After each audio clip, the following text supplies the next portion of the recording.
물질의 특성 두 번째 보도록 할게요. 지금 볼 물질의 특성은 부피와 질량이에요. 부피와 질량. 부피는 뭐죠? 물질이 차지하고 있는 공간의 크기. 그렇죠. 공간의 크기를 부피라고 하고, 질량은 변하는 거예요, 변하지 않는 거예요? 변하지 않는 거야. 장소에 따라서 변하지 않는 걸 우리가 질량이라고 하는데, 우리가 흔히 무게라는 표현을 많이 하는데, 무게는 질량하고 다른 개념이에요. 무게는 장소에 따라 바뀔 수가 있거든. 무게는 질량 곱하기 중력이야. 쌤, 무슨 말이에요? 그게 어떻게 달라요? 이런 거야. 예를 들어서 1kg짜리 돌이 있다라고 가정을 해볼게요. 1kg이라는 건 질량이야. 그치? 질량을 측정하는 건 양팔 저울이거든요. 이런 식으로 접시에다가 1kg짜리 돌을 올려놓고 여기에다가 1kg짜리 추를 올려놔서 수평이 되면 얘가 1kg이라는 걸 우리가 알 수 있게 되는 거야. 근데 우리가 일반적으로 쓰는 이런 몸무게 재는 저울 같은 경우는 우리가 올라가면 여기가 숫자가 올라가죠? 그럼 이 저울에다가 얘를 올려놓으면 뭐라고 나오겠어? 1kg이라고 나오겠지.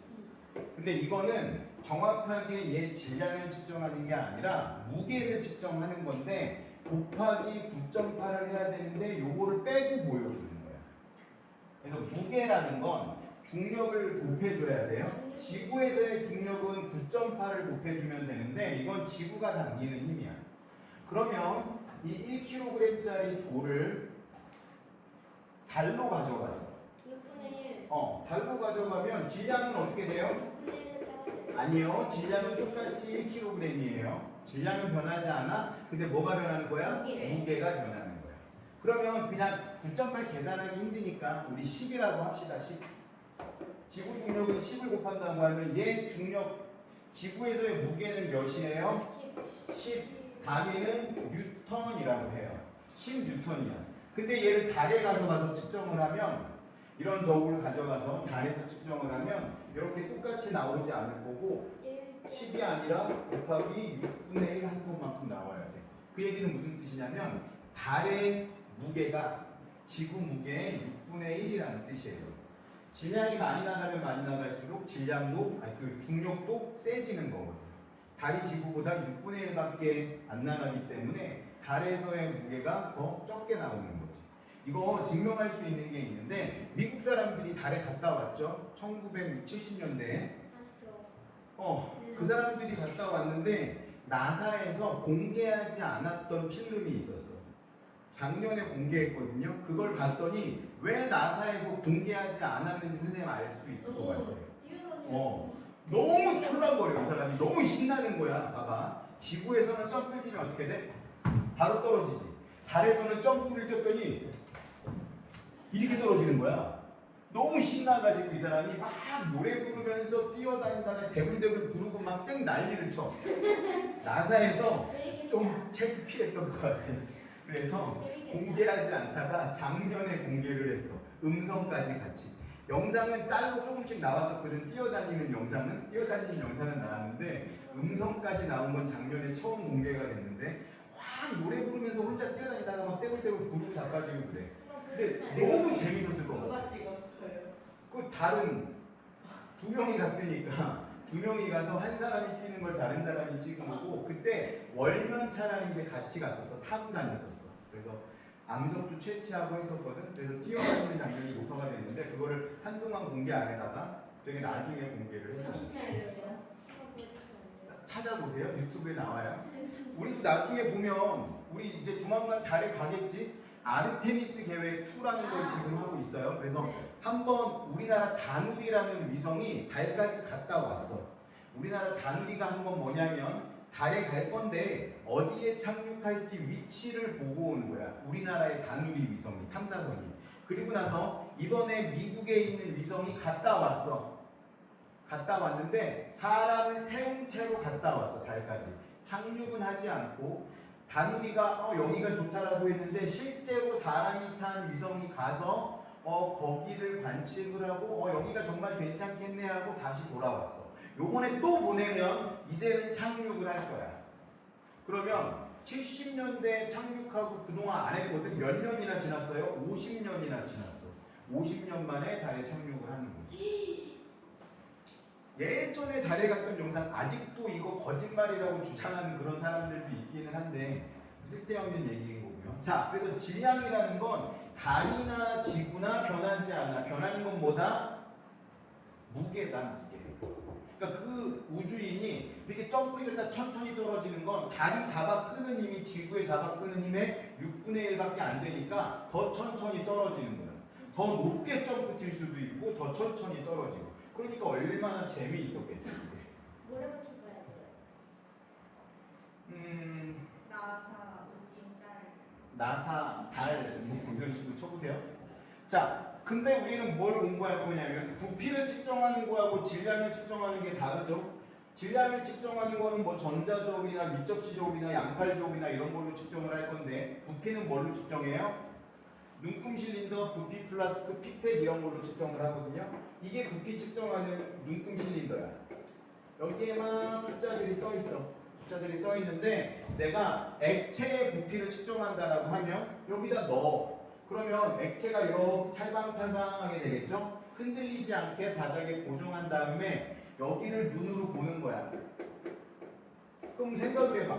이게 선생님 커피인데 여기만큼 물이 있다라고 하면 이렇게 봐야지. 이렇게 보는 게 맞겠어? 이렇게 보는 게 맞겠어? 그렇게 딱 눈을 시선을 맞춰서 정확히 봐야 되겠죠? 근데 재밌는 건 물은 표면 장력이라는 게 있거든요.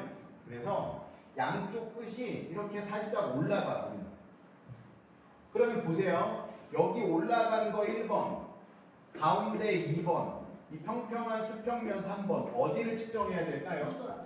3번을 측정하는 거예요. 이 평평한 면 여기를 측정하는 거예요. 알겠죠? 표면 장력은 무시하는 거예요. 원래 없는 거야. 여기까지인데 얘가 이렇게 치고 올라가는 이 벽면 때문에 따라 올라가는 거라서 이거는 무시하시고 이 면을 측정하는 거. 또 이런 것도 있을 수 있어. 내가 봤더니 여기는 75인데 여기는 76이야. 이런 경우에는 어떻게 해야 돼? 75. 여기가 75라니까. 아, 76. 여기 76이고. 나는 여기를 측정해야 돼. 75. 이럴 때 이 75하고 76을 10등분을 해서 대략적으로 여기가 어딜지를 생각을 해서 어림 잡아서 측정을 하면 돼요. 이걸 어림이라고 불러. 대충 한 절반 정도 되면 0.5 해주면 되고 한 40% 정도 된다 그러면 0.4 그러면 75.4 뭐 이런 식으로 측정하는 거예요. 액체는 이렇게 측정하면 돼. 액체는 넣는 용기에 따라서 부피가 달라지니까. 근데 고체는 어떻게 하지? 생긴 게 다 다른데? 이거 부피 어떻게 측정해? 그렇지. 우리가 지금 이거를 측정했어. 이게 정확히 75라고 그냥 해봅시다. 측정했더니 얘가 75였어, 액체가.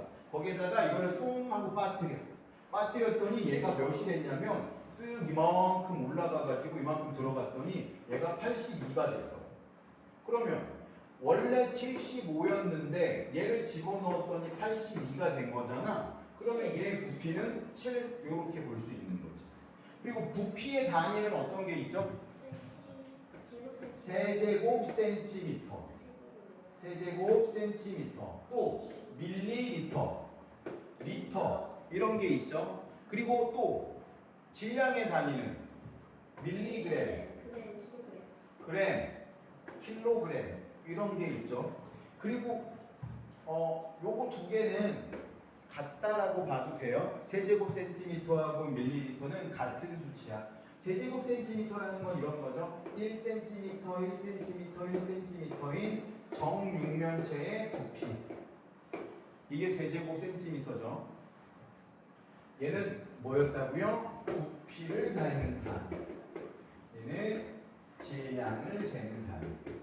부피랑 질량은 물질의 특성이다 아니다? 아니다. 왜? 조금 있으면 질량이 조금 나갈 거고 많이 있으면 질량이 많이 나갈 거기 때문에. 근데 이 두 가지를 이용해서 물질의 특성을 하나 체크할 수 있는데 뭐가 있냐면 밀도라는 애가 있어요. 이제는 밀도라는 거에 대해서 볼게요.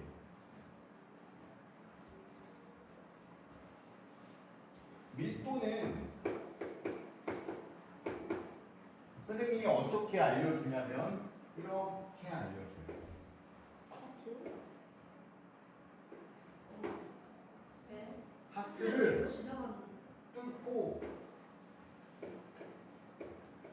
게 뭐예요? 화살이 하트를 뚫고 지나갔어. 이게 밀도야.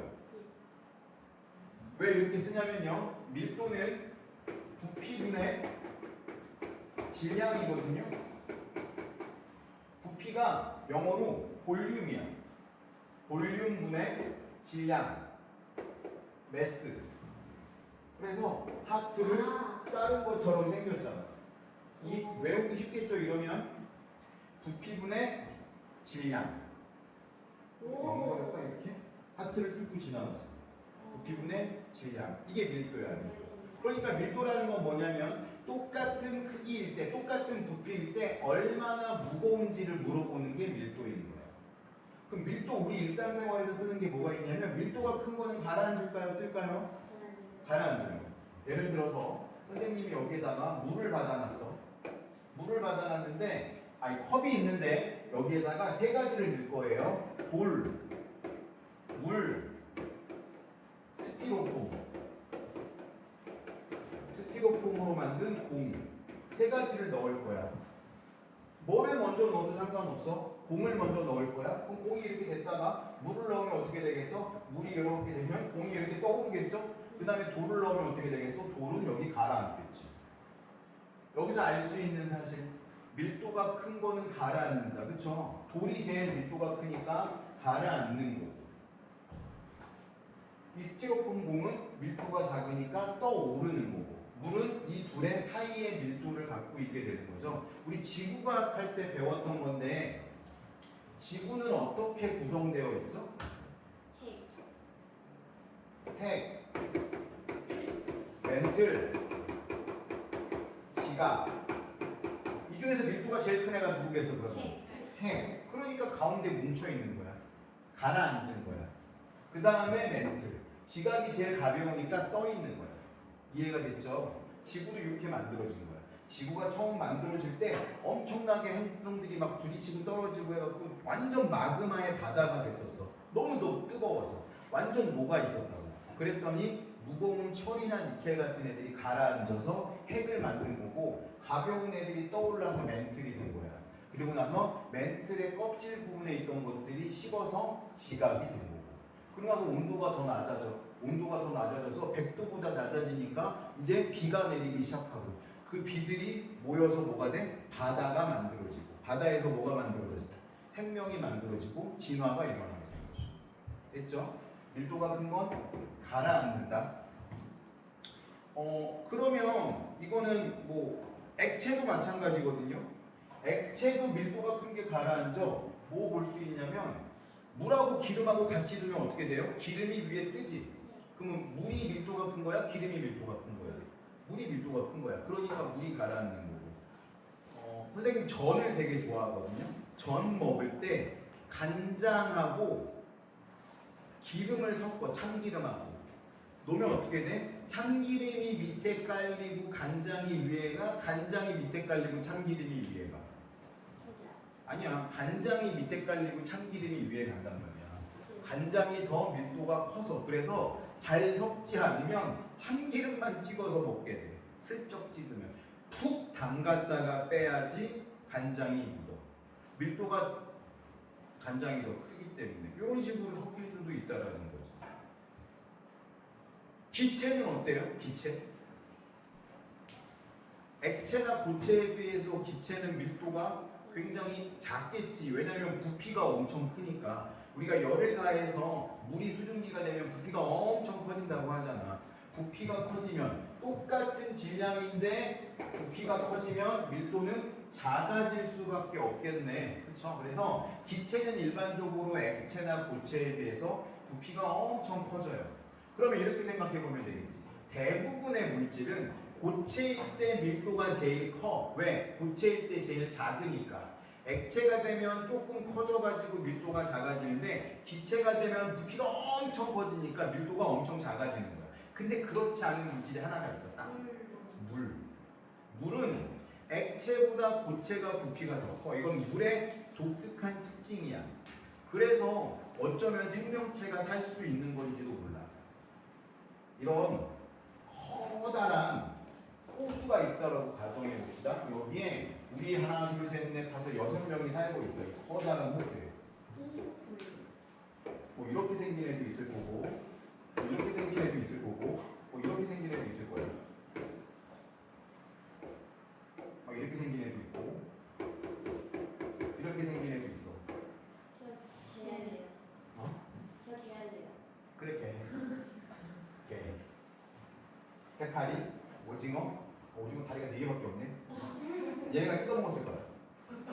이렇게 살고 있는데 날씨가 추워졌어. 그러면 다른 물질들처럼 물도 고체가 되면 밀도가 부피가 작아져가지고 더 커진다고 생각해보면 얼음이 되면 밑으로 가라앉겠지? 그럼 어디부터 얼겠어? 바닥부터 얼겠지. 날씨가 계속 추우면 어떻게 되겠어? 계속 얼어가지고 다 얼어 죽겠지. 근데 물은 어떻게 된다고? 날씨가 추워져서 고체가 되면 부피가 커져. 부피가 커지니까 떠올라. 그래서 위에부터 얼어. 위에부터 얼면 어떤 일이 벌어지냐면 이 얼음이 추위를 막아주는 역할을 하는 거야. 그래서 한겨울에 강이 얼어도 강 속에서는 물고기들이 살 수 있는 거야. 그래서 막 추운 나라 사람들이 나중에 얼음 깨고 막 들어가서 얼음 깨고 낚시도 하고 얼음 깨고 수영도 하고 그죠? 화천이라는 도시에 가면 겨울마다 산천어 축제라는 걸 하거든요. 그게 너무 산천어들이 불쌍하다 뭐 이러는 사람들도 있는데 양식을 해서 송어를 막 키운 다음에 강에다가 풀어놔. 근데 여기는 얼음으로 막 쌓여있거든. 화천은 되게 추운 도시라서 겨울 되면 꽝꽝 얼어. 여기다 사람들이 구멍 뚫고 낚시하는 거야. 요새 저거 가봤어요. 되게 재밌어. 근데 환경 막 이 보호론자 이런 동물 막 이런 보호론자 이런 사람들이 되게 막 뭐라 해. 산천어 불쌍하다고. 그러면 먹지 마세요. 니네도 막 이렇게 막 서로 싸우기도 하고 막 그래. 그 사람들은 식물만 먹는 사람들이야. 동물들을 먹지 않고. 그리고 내가 이렇게 얘기하고 싶어. 식물은 안 불쌍하냐? 이렇게 분수를 하시고 그렇게 얘기하고 싶은데 아무튼 본인들의 입장과 자기의 생각이 있는 거니까 주장할 수 있다고 생각해요. 서로 이제 합의하고 토론하고. 어쨌든 물이 이런 특성 때문에 우리들이 살 수 있을 거다 이렇게 생각할 수 있고 일상생활에서는 어떤 게 있을까? 물 때문에 아니, 그 밀도 때문에 일어나는 것들. 소금물. 봐봐. 계란을 소금물에 그러니까 일반 물에다가 계란을 넣으면 계란이 가라앉거든요. 근데 소금을 1스푼 넣고 2스푼 넣고 3스푼 넣으면 얘가 쓱 떠올라 어느 순간. 왜 그러냐면 계란이 물보다는 밀도가 크지만 소금물보다는 밀도가 작아지기 때문에 소금물이 되면서 밀도가 커지니까 계란이 쓱 떠오르게 되는 거죠. 그리고 그 뭐 에버랜드나 롯데월드 가면 니네 풍선 사잖아. 그 금속 풍선, 헬륨 풍선. 헬륨은 공기보다 가벼우니까 이렇게 떠 있을 수 있는 거야. 이거 놓치면 어떻게 돼? 날아가. 근데 만약에 매지가 있는데 밖에서 이걸 놓쳤어. 계속 날아가면 어떻게 되겠어? 점점 부피가 커지다가 언젠가는 뻥 하고 터지겠지. 아깝다, 그치? 헬륨 마셨어야 되는데. 헬륨 마시면 재밌잖아. 그리고 너희 튜브 하잖아, 튜브. 물놀이 하러 가면 튜브를 바람 다 빼면 되게 가볍잖아. 이거 무게 얼마 안 나간다고. 근데 바람을 넣으면 부피가 이만큼 커지니까 내가 거기 딱 올라가도 물에 가라앉지 않아. 물에 둥둥둥둥 뜨겠지. 튜브하고 물에 억지로 들어가려고 해도 들어가기 힘들거든. 그럼 물에 억지로 들어가려고 하는 사람들은 뭘 차야 되겠어? 무거운 걸 허리에 차야 되겠지. 잠수부들이라든지 아니면 그 바다에서 해녀분들은 나무로 된 벨트를 차고 들어가. 그러면 물에 딱 들어가면 자연스럽게 쓱 하고 들어가. 무게 때문에. 나오려면 어떻게 해야 돼? 오리발로 파닥파닥 거려야지 나올 수 있어요. 가만히 있으면 떠오르지 않아. 납 때문에. 야, 그거 어떻게 다시 내려갈 때 어떻게 해? 그럼 계속 버려. 한번 내려갈 때마다 바다가 엄청 오염되겠네. 납도 비싼데 그렇게 안 돼. 그래서 이 오리발이 있기 때문에 그분들은 쉬이 올라올 수 있어. 근데 만약에 우리가 납덩어리를 차고 내려갔다. 우리 못 올라올 수도 있어. 오리발이 있어도. 쉽지 않아. 아무나 하는 게 아니야. 어려움이. 대단한 거야, 해녀분들. 그리고 이스라엘이라는 나라에 가면 사해라는 바다가 있거든요. 이름은 사해인데 사실은 호수야, 호수. 해수면이 한 400m 정도 밑에 있대. 엄청 건조한 지역이거든. 요단강이라는 강이 흘러오는데 요단강 물이 글로 계속 들어가. 근데 얘는 계속 말라. 그래서 엄청 짜. 일반적인 바닷물은 소금물이 몇 퍼센트냐면 3.5%. 전 세계 바다의 평균이 3.5%. 우리나라 동해는 3.3%. 좀 싱거워. 우리나라가. 전 세계 평균은 더 짜. 서해는 더 싱거워. 왜 싱겁냐면 민물이 서해로 많이 흘러들어와. 한강도 서해로 흘러들어가죠. 그리고 북한에 있는 대동강도 서해로 흘러들어가죠. 중국에서 제일 큰 강인 장강, 양지강, 그리고 황하도 다 서해로 흘러들어가. 그래서 서해가 우리나라 동해, 남해, 서해 중에서 제일 싱거워. 실 서해 바다에 수영이랑 북한 물 먹을 수도 있는 거예요. 뭐 그렇지. 이를테면 중국 근데 그 사해는 몇 퍼센트냐면 얘가 20%. 엄청 짜. 눈에 들어가요. 엄청 따갑겠지. 그래서 사해에는 들어가면 둥둥 떠 사람이. 그래서 막 누워서 책 보는 사람들도 있고 그래. 그래서 얼굴 안 들어가게 조심해야 돼요. 얼굴 엄청 상할 거야. 따가울 거야. 그리고 선크림을 잔뜩 발라야 돼. 근데 선크림이랑 같이 이렇게 딱 들어가면 엄청 더 짜증나겠지 그거. 나 너무 싫어 그거. 선생님은 이마에 기름이 많이 나오는 편이라 선크림을 바르면 막 흘러서 들어가거든. 계속 눈물 흘려 그러면. 좋아하지 않아. 그래서 자꾸 안 발라서 자꾸 김이 생겨. 자 그리고 LNG라는 가스가 있거든요. LNG는 도시가스야. 너희 집에서 쓰는 거. LNG가 뭐의 약자냐면 Liquid Natural Gas. 번역하면 액화 천연 가스. 너희 집에서 쓰는 거 있죠? 가스. 이게 다 LNG라는 건데 얘는 가볍기 때문에 경보기가 천장에 달려있어.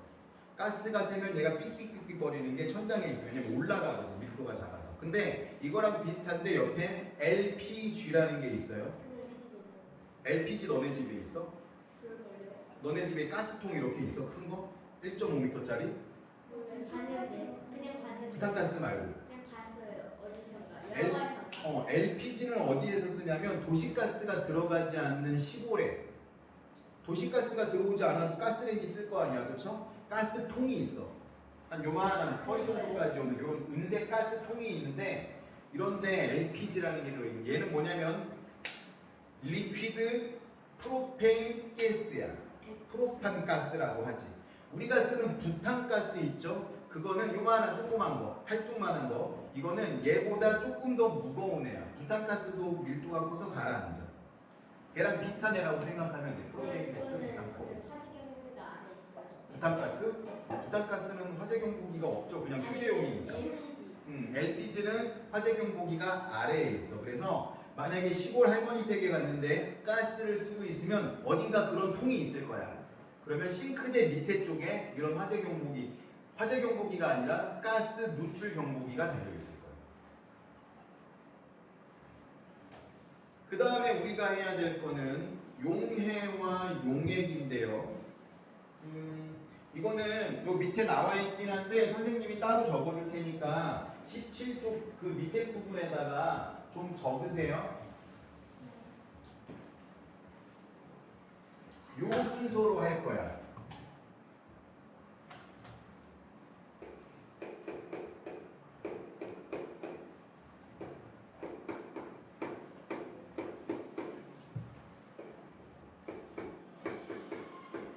글씨가 잘 안 써진다. 용질은 녹는 물질. 용매는 녹이는 물질. 용해는 섞는 거. 용액은 그렇게 해서 만들어진 물질.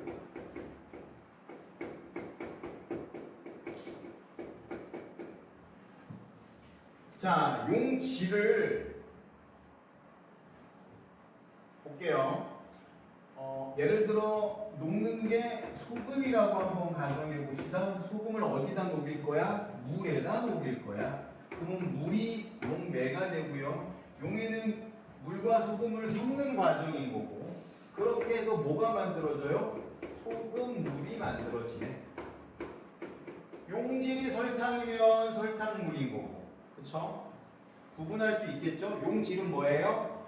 녹는 물질, 용매는 녹이는 물질, 용해는 섞는 과정을 용해라고 하고요. 섞는 과정 혹은 이렇게 얘기할 수도 있겠죠? 녹이는 과정. 용액은 그렇게 해서 만들어진 물질, 그걸 용액이라고 해요. 용해와 용액 구분할 수 있겠죠? 그 다음에 보면 이제 용해도가 나오는데, 용해도는 다음 시간에 할 거고요. 문제를 한번 보도록 합시다. 알겠죠?